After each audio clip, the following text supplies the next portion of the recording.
ওকে, তাহলে নামাজের ব্রেক শেষে আমরা আবার ব্যাক করি সবাই। কি সবার নামাজ পড়া হয়েছে তো?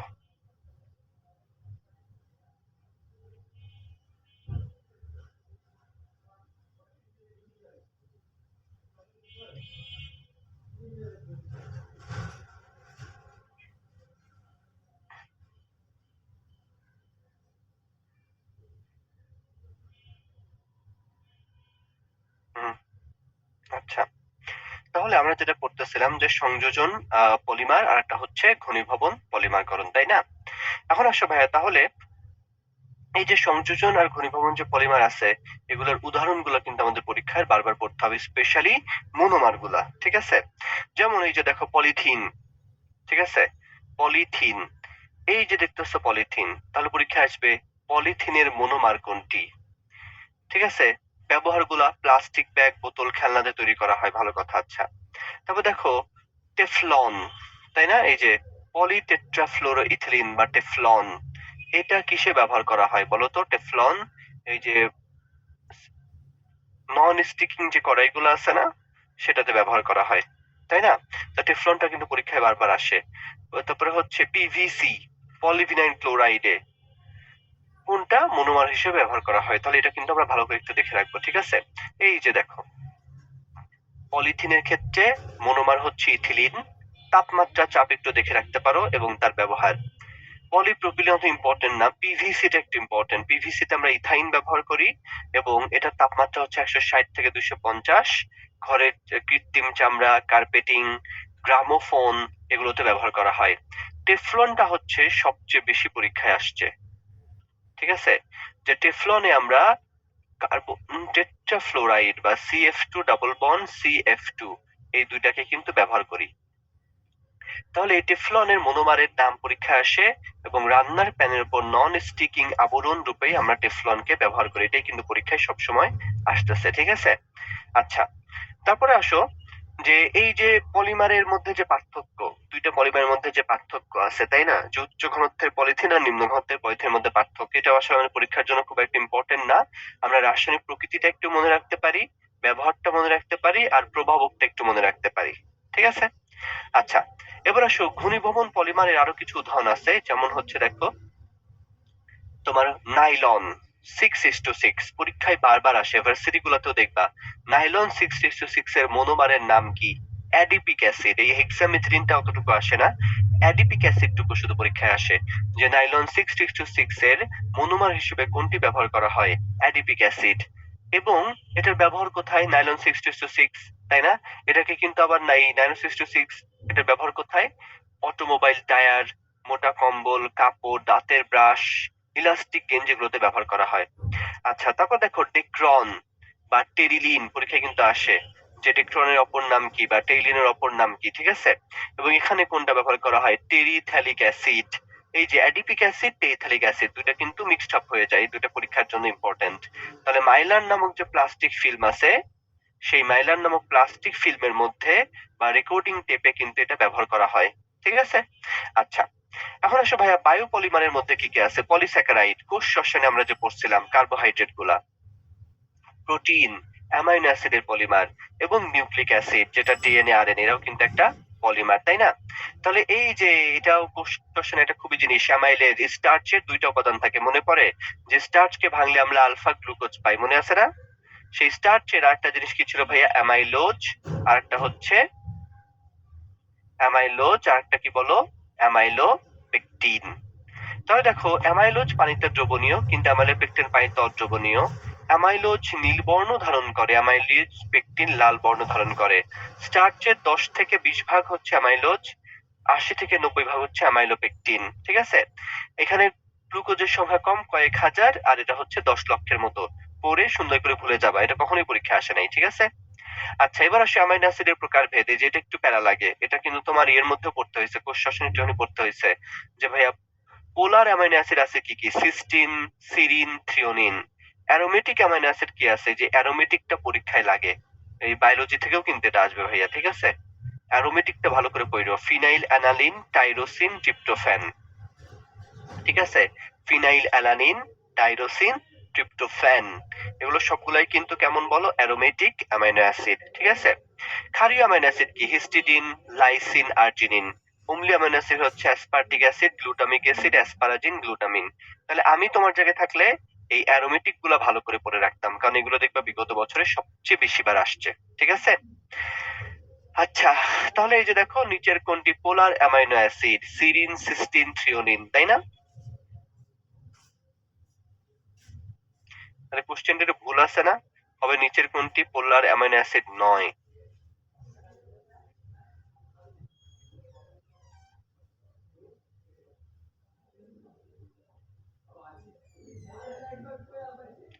বা এটাকে একটু চেঞ্জ করে দেওয়া যায়, যে নিচের কোনটা নন পোলার অ্যামাইনো অ্যাসিড, তাই না? তাহলে হবে ভ্যালিন। আচ্ছা, এবারে এই যে দেখো তোমার বই থেকে এটা তুলে দেওয়া হয়েছে, যে তোমার বইতে এরকম একটা ছক আছে, যুবরাসন সে ছক না আর কি, মানে এরকম চিত্রগুলো দেওয়া আছে এবং তার নিচে ছোট ছোট করে ব্যবহার দেওয়া আছে, এগুলো একটু পড়ে রেখো। যেমন ডিডিটি কীটনাশক হিসেবে ব্যবহার করা যায়, এটা ডাইক্লোরো ডাইফিনাইল ডাইক্লোরোইথেন, তাই না? ক্লোরোজাইনিলন জীবাণুনাশক। গ্যামিক্সিনের অপর নাম কি? লিন্ডেন, এটাও কি জীবাণুনাশক বা কীটনাশক হিসেবে ব্যবহার করা যায়। ওয়েস্ট্রল ড্রাই ওয়াশক হিসেবে ব্যবহার করা যায়। তারপরে হচ্ছে ক্লোরোফর্ম অস্ত্রোপচারের চেতনানাশক হিসেবে ব্যবহার করা যায়, তাই না? তারপরে হচ্ছে এই যে লোকাল অ্যানেস্থেসিয়াতে ক্লোরোইথেন ব্যবহার করা হয়, তাই না? তাহলে এই তোমার বইতে দেখবে এই চিত্রটা কিন্তু পরীক্ষার মধ্যে আসে, ঠিক আছে? তাহলে এটার একটা কিন্তু সমস্যা আছে, এদের মধ্যে যাদের মধ্যে ক্লোরিন থাকে, এই যে ফ্রিজের মধ্যে ধরো সিএফসি থাকতেছে না, ফ্রিজের মধ্যে দেখো তো ভাইয়া, এই যে সিএফসি থাকতেছে না, এর মধ্যে যে ক্লোরিন গুলা আছে, এই ক্লোরিন গুলা কিন্তু তোমার কি করতে পারে? লিভার সিরোসিস করতে পারে। এটা একটু মনে রাখবা, যে সকল দ্রাবকের মধ্যে বা ফ্রিজের মধ্যে এগুলো তো আমাদের অনেক উপকার করে, বাট এগুলোর মধ্যে একটা সমস্যা আছে কি ভাইয়া, এগুলোর মধ্যে যদি এই ক্লোরিনটা যে থাকে, এই ক্লোরিনটা তোমার লিভার সিরোসিস করতে পারে। ওকে, তাহলে দেখো আমাদের মোটামুটি এই চ্যাপ্টার দেখো শেষ। তাহলে জৈব যৌগ দেখো কত ইজি হয়ে গেছে এখন। জৈব যৌগ, জৈব যৌগ কি পড়তেছো? ব্যবহারগুলোই তো বেশি বেশি পড়তেছো বারবার বারবার করে, তাই না? এখন তোমাদের কোনো কোশ্চেন থাকলে করতে পারো কিন্তু। তাহলে তোমরা এগুলো যেগুলো বললাম, যেভাবে বললাম আমি, সেইগুলো বেশি করে বেশি বেশি করে পড়ো। আর তার সাথে আরেকটা কাজ করো, সেটা হচ্ছে ভাই অবশ্যই হাজারির বক্স কোশ্চেন, অনুশীলনের কোশ্চেন ঝাঁঝরা করে ফেলো পড়তে পড়তে, ঠিক আছে? হাজারি অনুশীলনের বক্স কোশ্চেনে যেন কোনো সমস্যা না হয়, ঠিক আছে? আচ্ছা, তারপরে এই চ্যাপ্টার থেকে মেডিকেলের বিগত বছরের কোশ্চেন গুলা খুব সুন্দর করে পড়ে ফেলো, ঠিক আছে? আচ্ছা, আয়শা বলছে ভাই জৈব যৌগের গুরুত্বপূর্ণ টপিকস গুলার নাম বলেন। আচ্ছা আয়শা, বলি। যেমন জৈব যৌগের গুরুত্বপূর্ণ টপিকস যদি শুরু থেকে শুরু করি, ঠিক আছে? সেটা হচ্ছে ভাইয়া, প্রথমেই তোমাকে প্রথম পার্ট থেকে সবচেয়ে ভালো করে পড়তে হবে ভাইয়া, যে ফাংশনাল গ্রুপ, তাই না? কার্যকরী মূলক, কার্যকরী মূলকের নাম। তারপরে তুমি যদি পড়তে হবে ভাইয়া জৈব যৌগের সমানুতা, ভেরি ভেরি ইম্পর্টেন্ট উদাহরণগুলা। তারপর যদি তুমি পড়ো, তারপর তোমাকে পড়তে হবে হচ্ছে অ্যারোমেটিসিটি। তারপর যদি পড়ো, তোমাকে পড়তে হবে ভাইয়া বিভিন্ন আক্রমণকারী বিকারক, নিচের কোনটি ইলেকট্রোফাইল, নিচের কোনটি নিউক্লিওফাইল। বিক্রিয়াগুলো যদি পড়তে হবে মার্কনিকফ নীতি, O3 বিক্রিয়া, ওজোন সংযোজন, পানি সংযোজন, অ্যালডল ঘনীভবন বিক্রিয়া, SN1 SN2 বিক্রিয়া,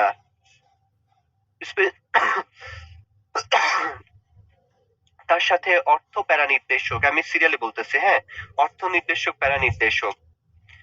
ভিডিওটা টেনে টেনে দেখবা, তাহলে তুমি বুঝতে পারবা।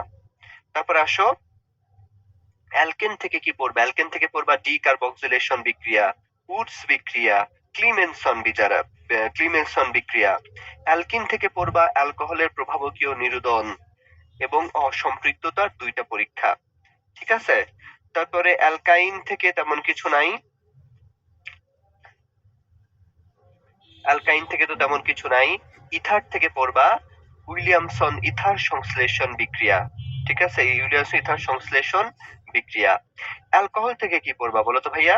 অ্যালকোহল থেকে পড়বা হচ্ছে তোমার অ্যালকোহলের প্রস্তুতির মধ্যে, অ্যালকোহলের প্রস্তুতি থেকে একটা বারবার পরীক্ষায় আসে গ্রিগনার্ড বিকারক থেকে 1 ডিগ্রি 2 ডিগ্রি 3 ডিগ্রি বিক্রিয়া। গ্রিগনার্ড বিকারক থেকে 1 ডিগ্রি 2 ডিগ্রি 3 ডিগ্রি বিক্রিয়া।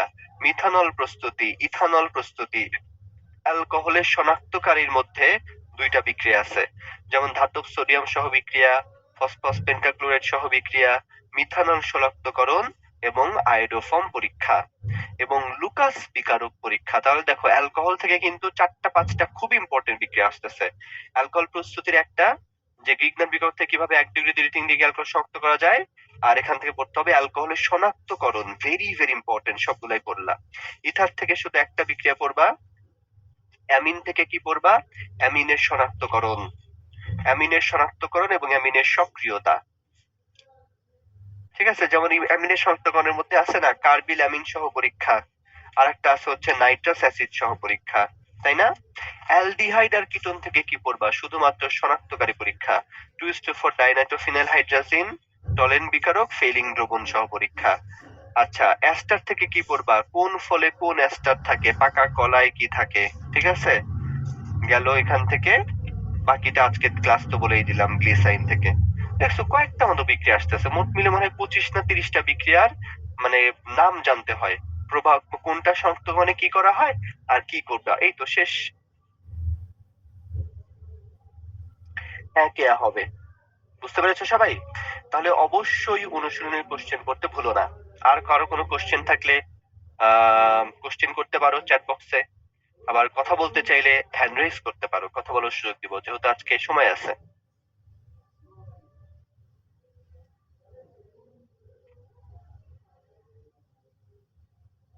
কোনো কোশ্চেন নাই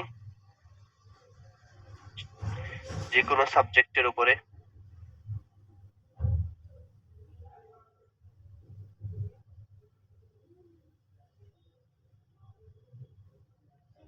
আচ্ছা, যেহেতু কোনো আর কোনো কোশ্চেন নাই তাহলে মনে হয় আমরা আজকে শেষ করতে পারি। আচ্ছা, ইংরেজি পড়ার সময় কখন বের করব? আবির বলছে। আমি ইংরেজি আর সাধারণ জ্ঞানের পড়ার সময় বের করছি কখন জানো?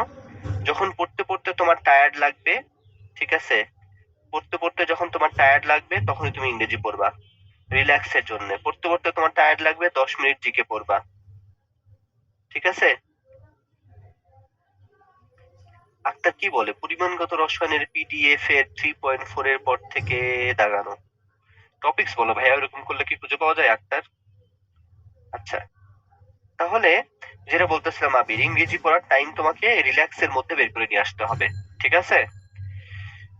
পড়ার পরে এক্সামে কম মার্কস পাই পনি, তার মানে তোমার পড়াটা ভালো মতো হয় না, ঠিক আছে? তুমি পড়ে মনে রাখতে পারতেছো না।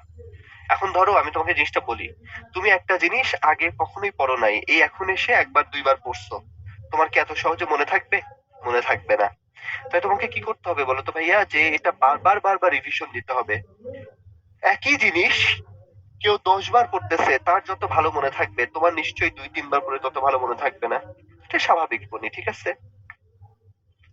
এই যে আবির বলছে ভাই প্রচুর কনফিউশন লাগে, তার মানে কি বলতো আবির, তুমি ওই জিনিসটা এক্স্যাক্টলি মুখস্থ হয় নাই। যখন এই জিনিসটা এক্স্যাক্টলি মুখস্থ হবে, সেজন্য সেজন্য তো আমি তোমাকে বলি যে কোশ্চেন ব্যাংক দেখে দেখে যেগুলা শুধু পরীক্ষায় আসছে সেগুলো এত ভালো করে পড়বা যেন কোনো কনফিউশন না থাকে। তোমরা যে রিডিং দিতে থাকো, রিডিং দেওয়ার সবচেয়ে বড় সমস্যা কি জানো? সবকিছুই তোমার একসাথে গোলায় যায়। সুস্মিতা বলছে যদি সঠিক অ্যান্সার ব্ল্যাঙ্ক হয় তাহলে অ্যান্সার কি দিব? এটা নিয়ে চিন্তা করার দরকার নেই ভাইয়া সুস্মিতা, বুঝছো? এটা নিয়ে এই কোশ্চেনটা চিন্তা করবে যে মেডিকেল ভর্তি পরীক্ষায় 90টা অ্যান্সার করে ফেলছে, 90টা শিওর ফার্স্ট হবে, সেইগুলো নিয়ে চিন্তা করবে। হ্যাঁ, এগুলো নিয়ে আগে চিন্তা করার দরকার নাই। তুমি ভাববা যে মেডিকেলে প্রত্যেকটা কোশ্চেনের অ্যান্সার আছে, ব্ল্যাঙ্ক আছে, এটা চিন্তাই করবা না, মন থাকবে সুস্মিতা? তবে যদি ব্ল্যাঙ্ক থাকে তাহলে তুমি ওটা দাগাবা না, ঠিক আছে? ওকে।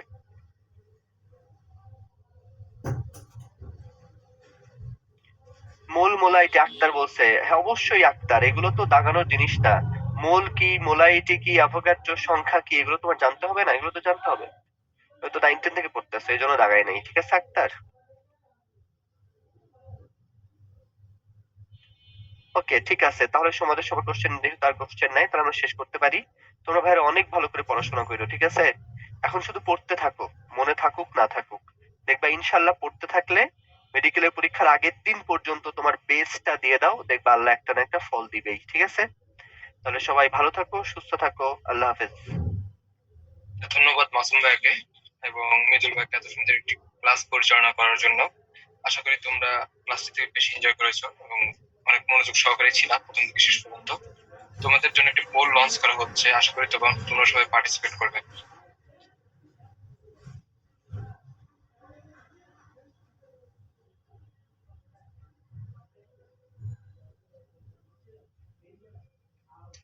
মৃদুল ভাই, আপনি যদি স্টুডেন্টদের উদ্দেশ্যে যদি কিছু বলতে চান।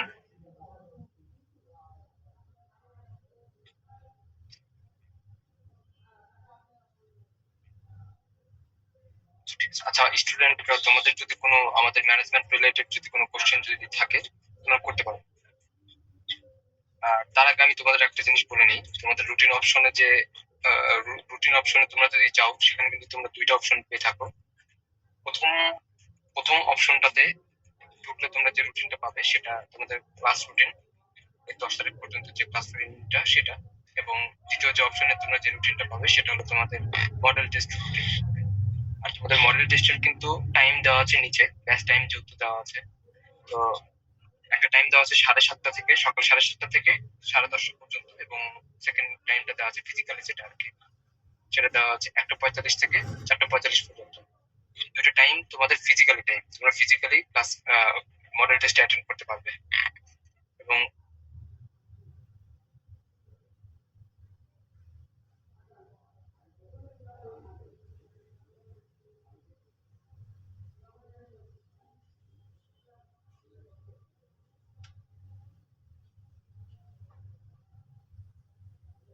এই ক্লাস যতদিন আছে তোমরা চেষ্টা করবে যে তোমাদের সকালে যা ক্লাসে অ্যাটেন্ড করে, যদি ফিজিক্যালি দিতে যদি চাও সকালে অ্যাটেন্ড করে দুপুরবেলা থেকে আবার ক্লাসে আবার অ্যাটেন্ড করতে হবে।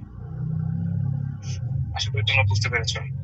আর তারপরে যদি তোমাদের যদি কারো যদি কোনো কোশ্চেন যদি থাকে, ফিজিক্যালি ভাবে কখন থেকে হবে? ফিজিক্যালি হবে সাইমা, তুমি দেখলে নিচের দিকে দেখবা রুটিনের, মডেল টেস্ট রুটিনের এক্সাম দিলে আবার অনলাইন দিতে পারবো। হ্যাঁ হ্যাঁ, আচ্ছা ফিজিক্যালি এক্সাম টাইম হলো দুইটা, একটা 7:30 থেকে সকাল 7:30 থেকে 10:30, এবং আরেকটা 1:45 থেকে 4:45। তুমি যে কোনো টাইমে যেতে পারো, সমস্যা নেই। ফারিয়া ভাইয়া, আমি ফিজিক্যালি এক্সাম দিলে আবার অনলাইনে দিতে পারবো? হ্যাঁ দিতে পারবো, সমস্যা নেই। তারপরে যদি তোমাদের যদি কারো যদি কোশ্চেন যদি থাকে, তোমরা ব্রাঞ্চে কন্ট্যাক্ট করে জেনে নিতে পারো, কিংবা আমাদের হেল্পলাইন তো আছেই, তোমরা কাইন্ডলি ফোন দিয়ে জেনে নিতে পারো সবকিছু। আর আরেকটা জিনিস যে,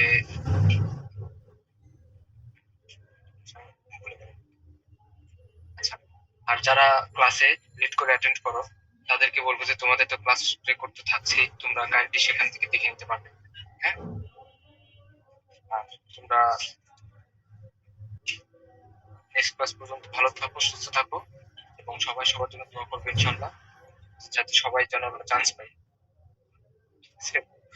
আর তোমরা প্রিপারেশন তোমাদের বেস্ট নাও, তোমাদের এখনো যথেষ্ট টাইম আছে, তোমরা প্রিপারেশন বেস্ট নাও, তোমাদের ভালো কিছুই হবে।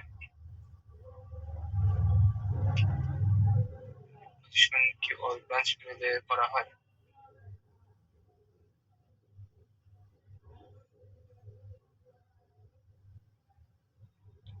হ্যাঁ আজকাল তুমি বলেছো ভাইয়া আমাদের মেরিট পজিশন কি অল ব্রাঞ্চ মিলে করা হয়? হ্যাঁ, অল ব্রাঞ্চ মিলেই করা হয়, তাই প্রিপারেশনটা কিন্তু বেস্ট চাই। হ্যাঁ, তাহলে নেক্সট ক্লাস পর্যন্ত আমরা সবাই ভালো থাকি, সুস্থ থাকি এই কামনা করে। আসসালামু আলাইকুম।